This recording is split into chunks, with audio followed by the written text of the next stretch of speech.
I know what a jubilee is, announced Henry. It's an engine called Bahamas. I met him at crew.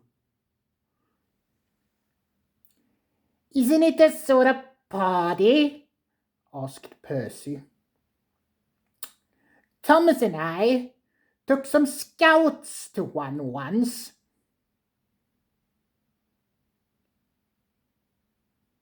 That was a jamboree, put in Thomas. Was it? Sorry. Gordon smiled. Actually, it's a train, he said knowingly. Flying Scotsman told me.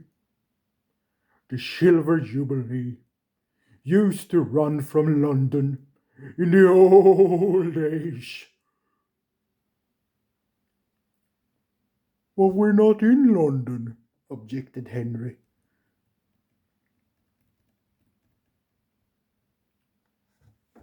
And if it is a train, why do we need it? Henry continued. We don't, interrupted a well-known voice. Our Jubilee is a golden one. Because in 1995, it is 50 years since stories about us began in books.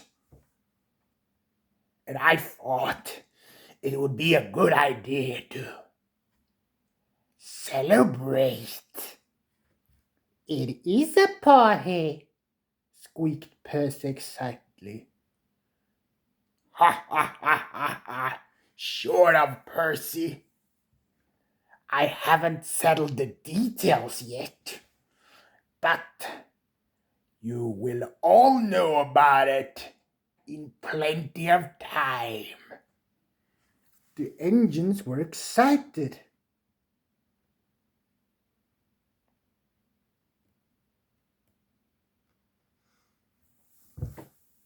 Oh, will there be a special train?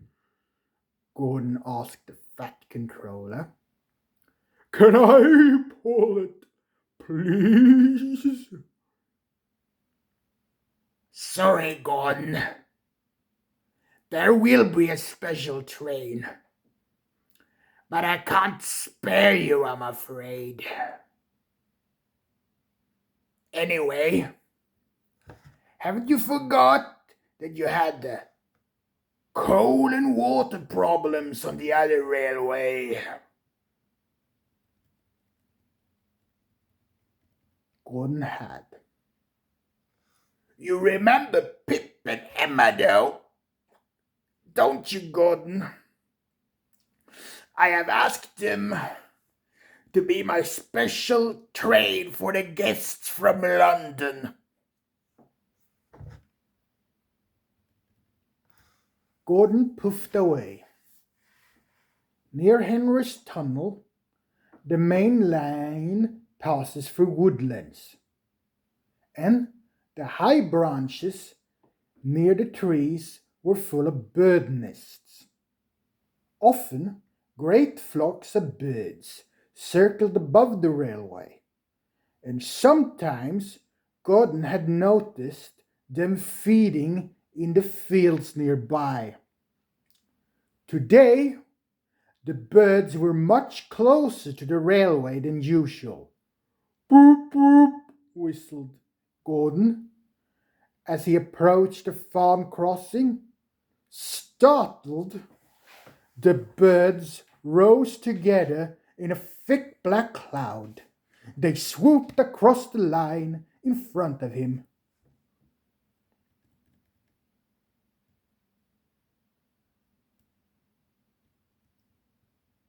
One bird, larger than the others, perched on the gate post beside the line.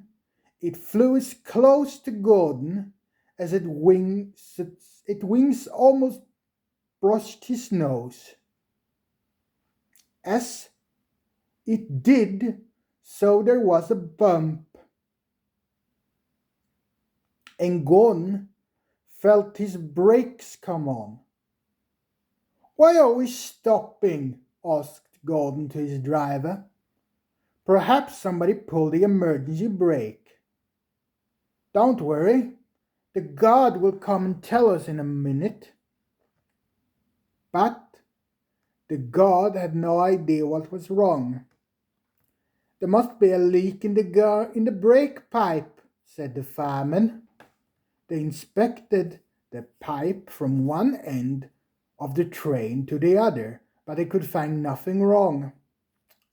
"I can't understand it," said the driver, scratching his head. "There's no leak anywhere, yet the brakes are hard on." It was just when those birds flew across. One nearly hit me. Then there was a bump. "Just a minute," interrupted the fireman. He looked quickly at Gordon's brake pipe.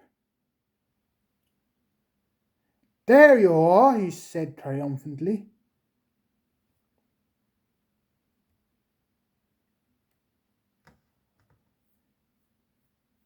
The fireman laughed.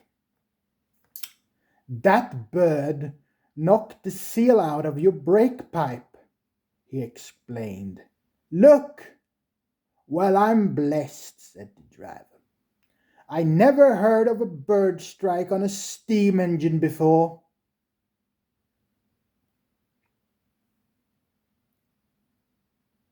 "A crow did it on the Great Western in 1915, chuckled the fireman.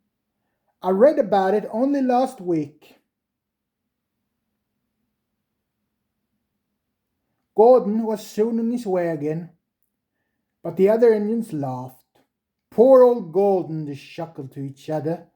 "Fancy being stopped by a bird. That's nothing to crow about, is it?"